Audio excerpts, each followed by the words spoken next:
So this talk is about the structured data store, which is a framework we developed at Pinterest that enable us to support multiple data models. Some of them are on top of TiDB, but the framework can actually support any data store. And as the presenter said, I'm Alberto Ordóñez. I'm a tech lead of the storage and caching team at Pinterest. So yeah, this is going to be more or less the outline of the presentation. We're going to explain who we are, what is the a little bit of the context regarding the team, which data models we do support, and why not. We want to explain what is actually the problem we are trying to address. Obviously, the solution I want to present at the end, some of the results we achieve with all this effort. So regarding us, I'm starting from the bottom layer there. We are a storage and caching team.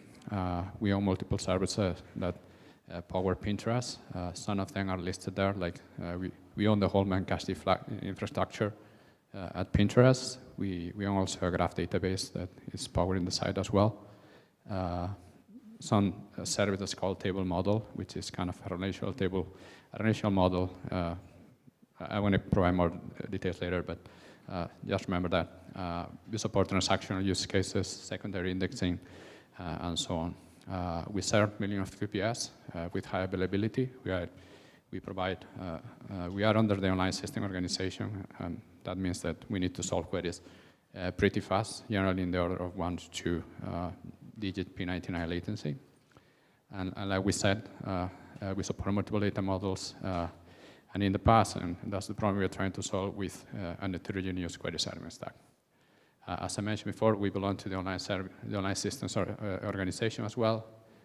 This organization empowers other data models beyond those that we support, like the key value, real-time analytics, MySQL, or HTAP belongs to this sub-org. Online system belongs to data engineering organization that, machine learning, analytics, online query serving, you name it, all of them under that. And obviously, we all work for Pinterest. I don't know if you're all familiar with it, but Pinterest is a visual discovery engine that is meant to help you to build the life you love.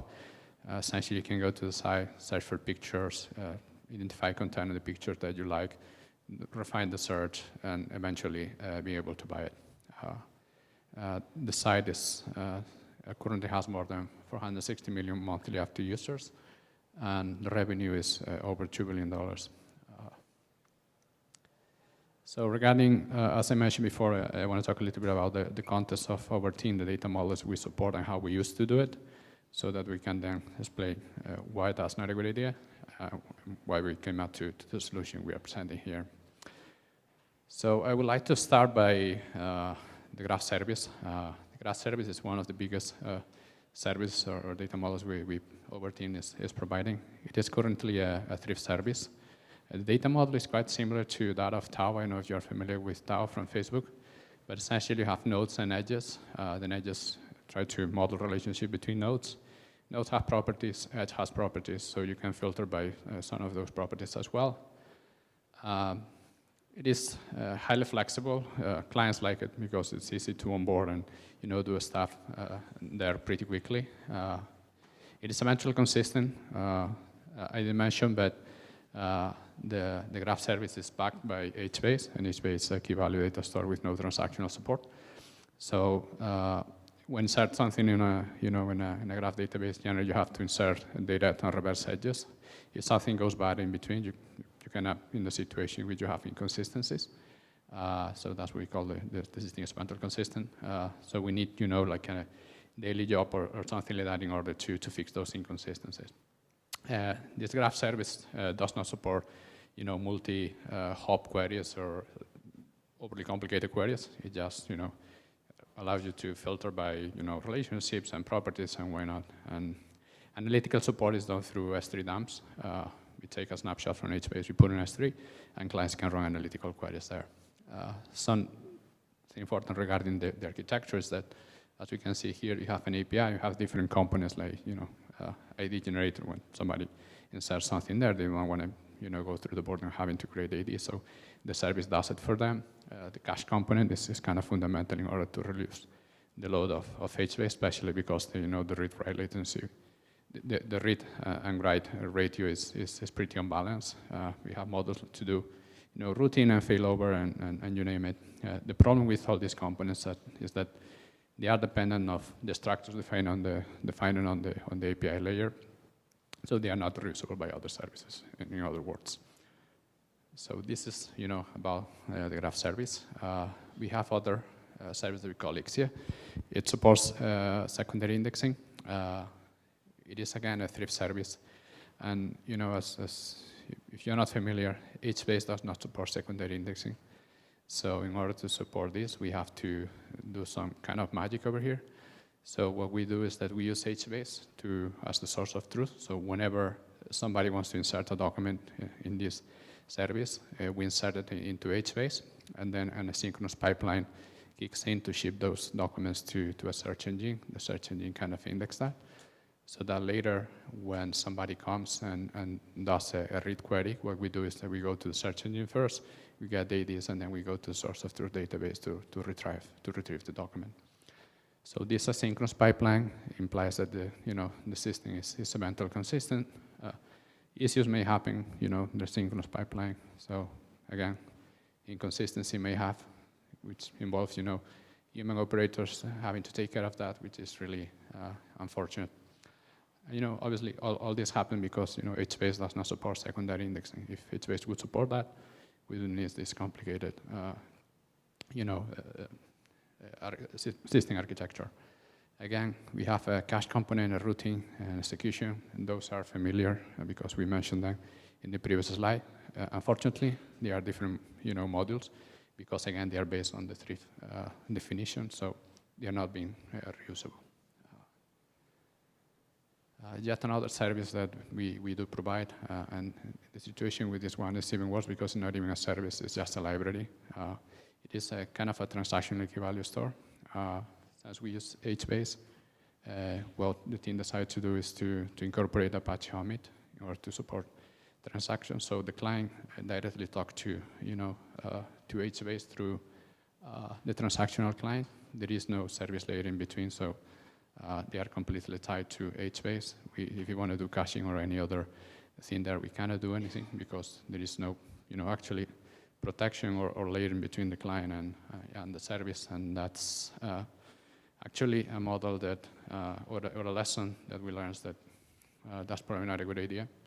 Expose data stores to clients because, first you don't have any protection mechanism there, which is bad. We have had several incidents where the clients were over abusing a database, and basically you cannot do anything but to tell client, oh, you need to stop doing this. But the problem is that some clients, some code is legacy, so it's like the ownership is not clear. So that's really painful. And the other is that if you expose a database directly to a client, if in the future you want to do a migration, you have to ask the client to do a tremendous amount of work. And probably one of the worst things that you can ask a client to do is to, change a lot on their side to remain in the same place. So if their query requirements do not change, you should be very careful not to ask them to rewrite the whole stack. So that's why one of the things that we learned the hard way. So the problem, again, most of our systems are based on HBase, and HBase has proven not to be, as of today, what we really need in order to support our workloads. In the past, it was excellent. It helped, Pinterest from going to, a startup to an IPO. So it did its job, but it is time to move on. And the reasons, again, there is no secondary indexing support. We need it. No transactions. We need that as well. It has multiple reliability issues, and it's super expensive to maintain. We need to generally to maintain 2 clusters, each of them with 3 replicas, so that if one goes down, we have the other, and that really has a very high, cost footprint. And the other is that we have too many query serving stacks. I don't know if you can see this properly, but as we mentioned, the graph service have a bunch of different components that are just specific for the graph service, even though they are kind of similar to the others like caching and ID generator, routing, failover, and you name it. This kind of generate a lot of cognitive overhead because when you try to onboard new incomers to the team, they have to go to too many different services. It's really has had a really steep curve of to learn and to be able to provide service or to maintain this service adequately. And the maintenance is not easy.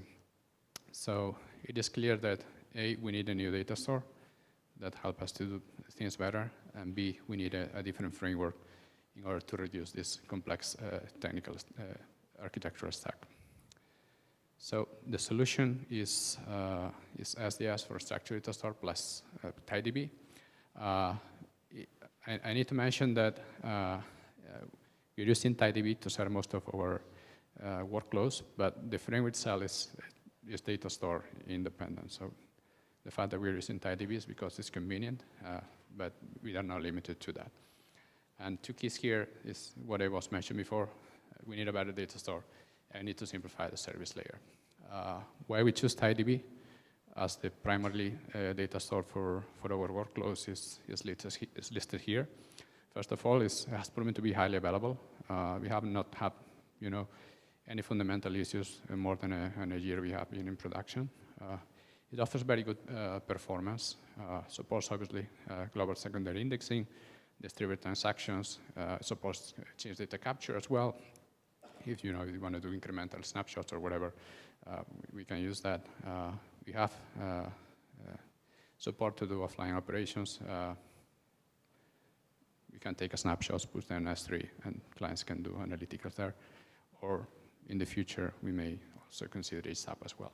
So that's one of the reasons, or most of the reasons why TiDB was the winner when we run, the process to actually select a new data store for our team. And the other, as I mentioned, is we need to simplify the service layer.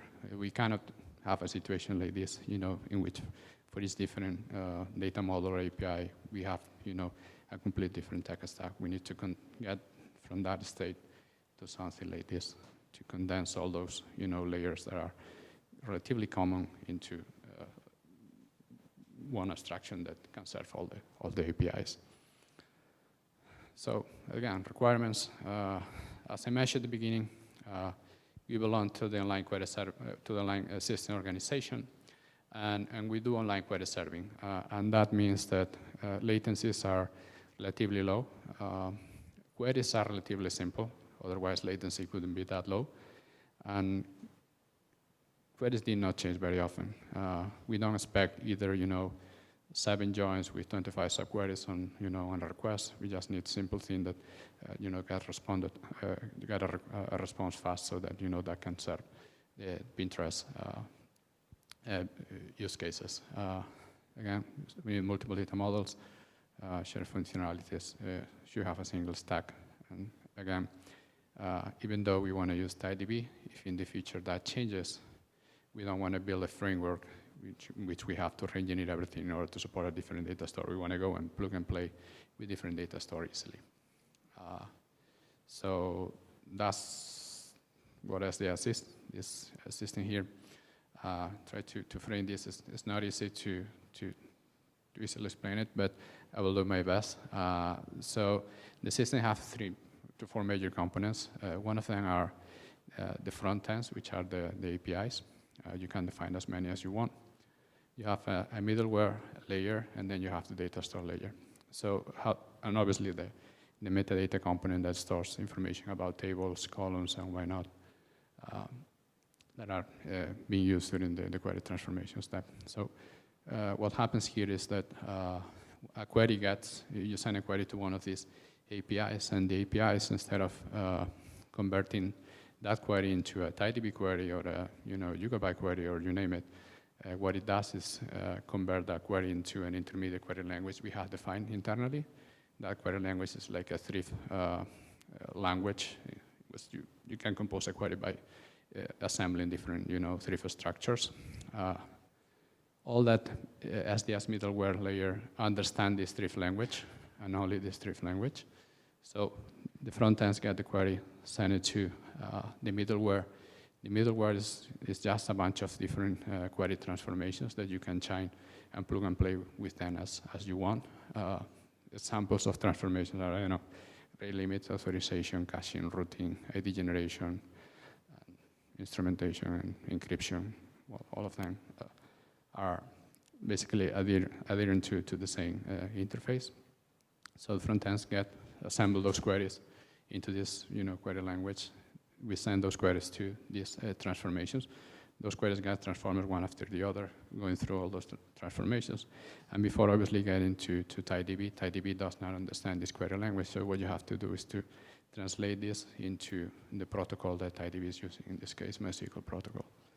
And then you have the way back. So when TiDB returns the results, you have to transform that into kind of an intermediate representation that you can then transform and send upstream through the middleware and hitting the SDS APIs. And again, if the format that the results are in are not what the API is expecting, what they have to do is to transform that into what the API has to return to the class, and that's pretty much it. So this is more or less what I explained. I mean, I put it here in words, so I guess these slides are going to be shared eventually. So it kind of explain what is the life of the query. You get to the front end transformation, go through the sequence of steps on the middleware, get to the database, and come back again. And what I want to focus now is what are the responsibilities of each of those different components and how they look like, so you can have a better understanding of the overall architecture of the system. So first and foremost are the front ends, and the front ends are essentially the components that expose an API. So you can have as many as you want, and an example of a front end would be the Graph API that would be implemented as a front end. You have a table API that has just one or more tabular tables or whatever. With secondary instances, you can expose that. If you have an ORM, you can put it there. If you have a document data model, then you just need to implement a new different front end. The responsibilities, as you mentioned before, is to translate queries between the API format and this intermediate language that we call UQL, from Unified Query Language. Once those queries are assembled into a query plan, they're going to call the middleware to execute that plan.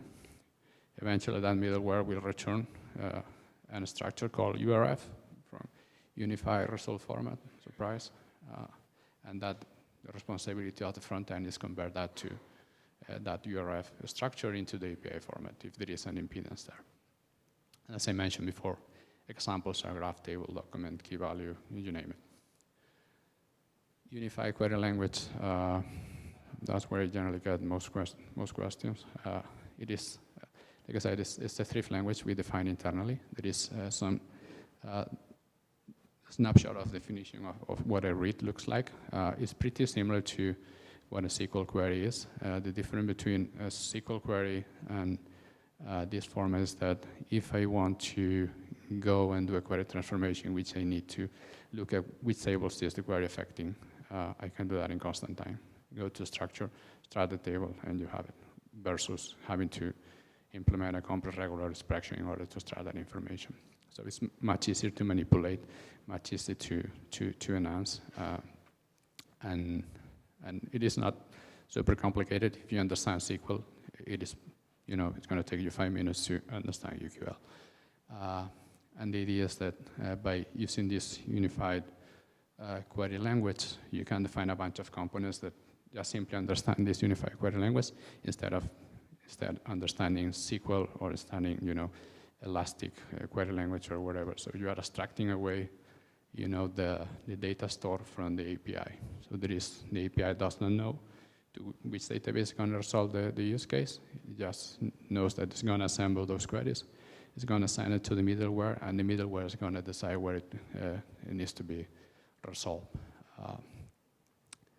And eventually, obviously, this query language is not understandable by different data stores, so there is a component of translation between this and data stores so that the queries get executed.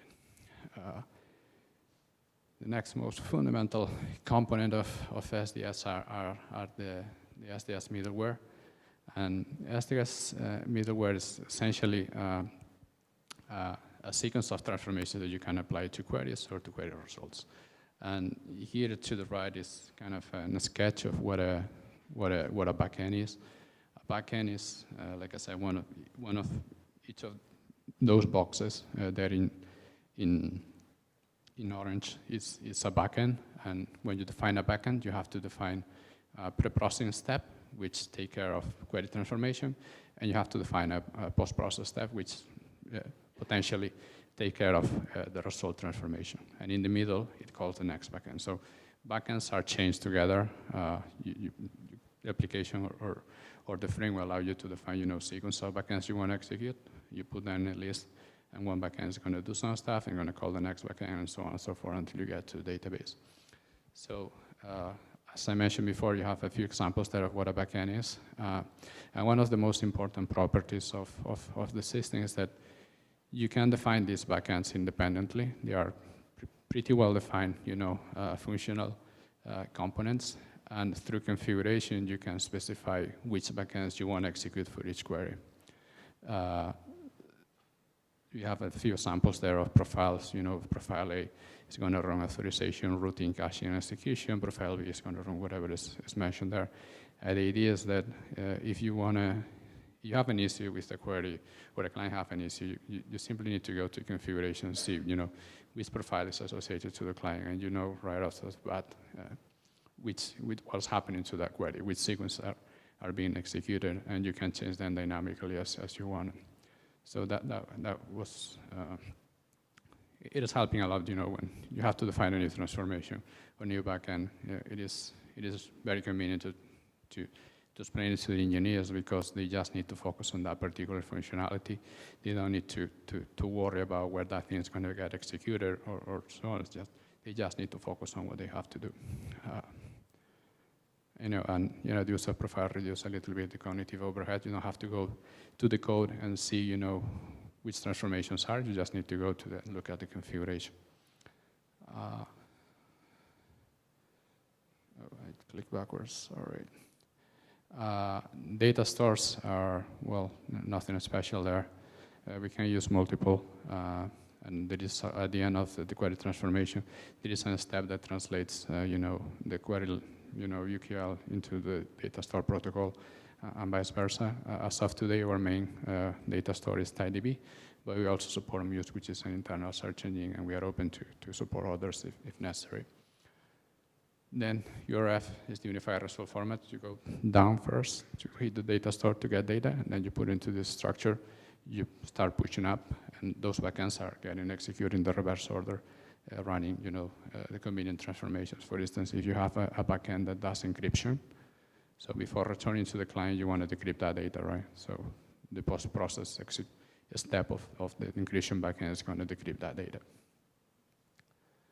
And at the end, we have also the metadata components, which is there to ensure to help with data governance. We store schemas, which columns the table has, if there are PI properties, and a bunch of other information like ownership, data sinks, and so on. So regarding the results, so you have a bunch of wins and a bunch of learns, obviously. Regarding the wins, we have seen certain reliability improvements. So the fact that we have less components to maintain, we have just one cache component that works for every single different API we plug, because it operates at UQL level. It does not operate, at the API level. By doing so, as I mentioned, we just need one, and all the team is focused. When we do an improvement to the cache model, all the services that we own get that benefit. So we are all working in the same direction. We have obviously better observability because, we have these backends, all of them emit the same metrics independent of the API you are using. So it's very easy to go, to the visibility of observability hub and see what's actually going on there. We have reduced maintenance overhead, obviously. You have one single stack versus 3 or 4 we had before. That's gonna help. And code reusability. As what I mentioned before, the authorization backend is the same for TiDB, Muse, and so on and so forth. and one of the reasons also, and some people ask is like, why you need an authorization backend because TiDB supports airbag. So the problem is that TiDB does support airbag, but you have data stores that they don't have authorization frameworks built on it. So we will have to implement something external to that data store. So we have decided that, well, let's do the same for everyone. So let's move the authorization framework outside, and we use, company-wide frameworks in order to do that. So it's the same. We use the same authorization framework to authorize access to tables on a database and to authorize access to APIs in a particular service. So that's also going to help a little bit, to consolidate the service at Pinterest. You also see better the velocity. As I mentioned before, a backend or a transformation is a well-defined transformation unit. It has a very clear responsibility, and when you tell somebody, go and do this, go and implement a caching framework, or go and implement an encryption framework, they just need to focus on that. They have, their code, and it's completely isolated there. So that's going to help, or that has been helping engineers to focus and to get better results. The use of profiles helps to understand what's going on with the query without having to go to the code and figure out where, the cache component is collocated in this particular service. You go to configuration and you know right off the bat.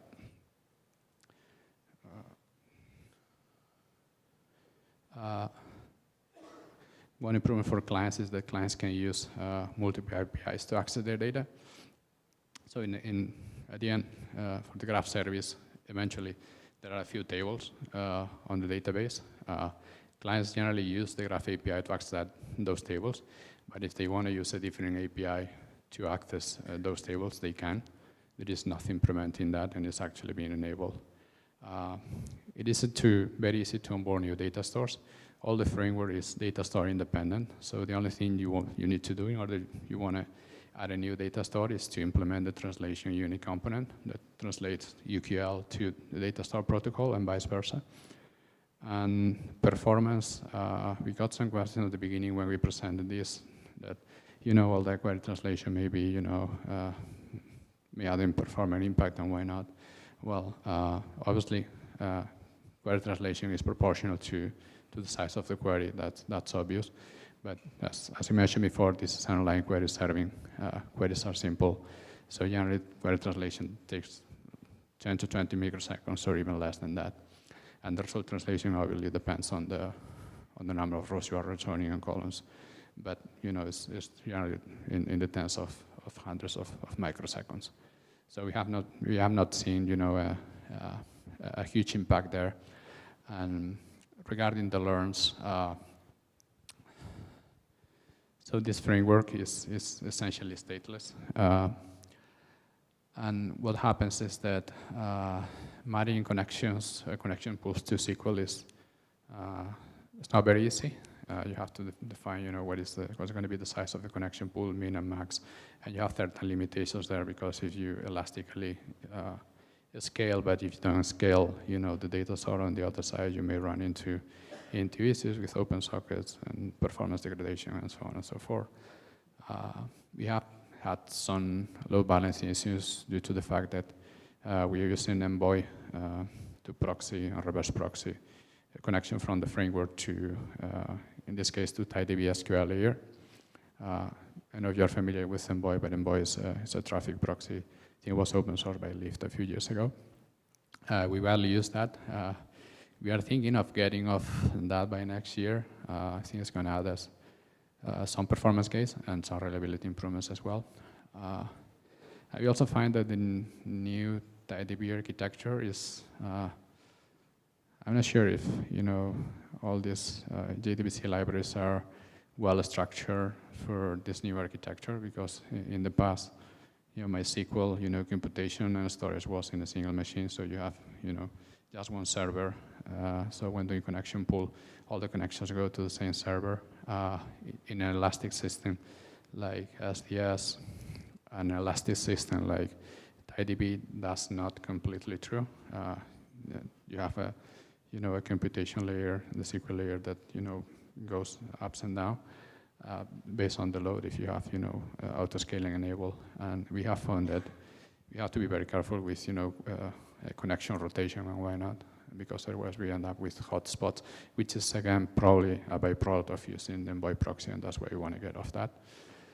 And obviously, the structured data store is a shared system. It's a multi-tenancy system. So you always have problems with noisy neighbors, and we know that you have to address one way or the other. But at the end, those problems are workable, and what at the end, as I mentioned at the beginning, one of the things that we try to become is, first, we want to be data store independent, because we have been running migrations for quite some time. It's pretty painful for us and for clients. So as long as the client requirement needs in terms of query flexibility and does not change, we should not ask them to make any change. So that's why we put this layer in between, and we will manage the data store, which is better for their use case in each particular case. And also we made the separation between API and data store by using this unified query language, so that all the modules that in the past were dependent of the API, now we are completely isolated. So we got a bunch of benefits there. And well, that's pretty much it. I know you have time for questions, or how this is going to work. Yeah, time for questions? Okay, so yeah. If you have any questions anyway, there's no time for questions. But you're going to ask me later. Okay. Maybe one question. Okay, you are the lucky one. It's Java. I was fast. Maybe one more?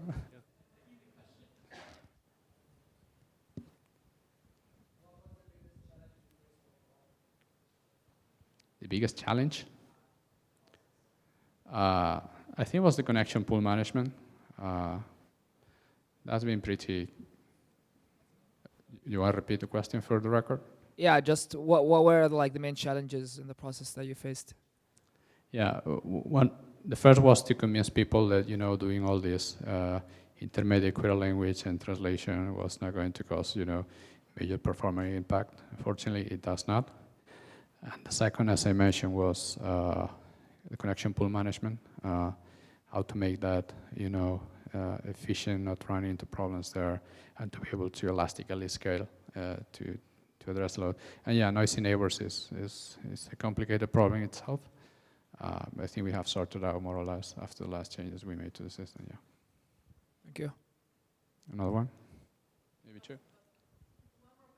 Okay. The overall size? Overall size of the system. What's the overall size of the system, both data as well as the number of clients that are getting serviced? The number of clients, well... In terms of servers, not necessarily in terms of QPS. Yeah, so we have migrated the I think secondary indexing use cases this year. I think we are in the hundreds of servers. And next year we're going to do the migration of the graph service as well. We're going to put us in the thousands easily on the service layer. On the database layer, the numbers are relatively higher than that on the TiDB size.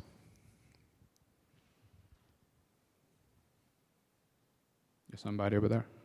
What kind of graph interface did you use? Like you mentioned in the slide, there's also a graph client there. What kind of what? Graph client. What kind of graph client? Oh, the graph service is in-house defined. So we have to define it's the Thrift client that corresponds to the Thrift service that we define. So it is an in-house implementation. Gotcha. So we are not using, like I mentioned, we are not using multi-hop queries or stuff like that, at least at this stage. So that's what we are using. All right, thanks for your time.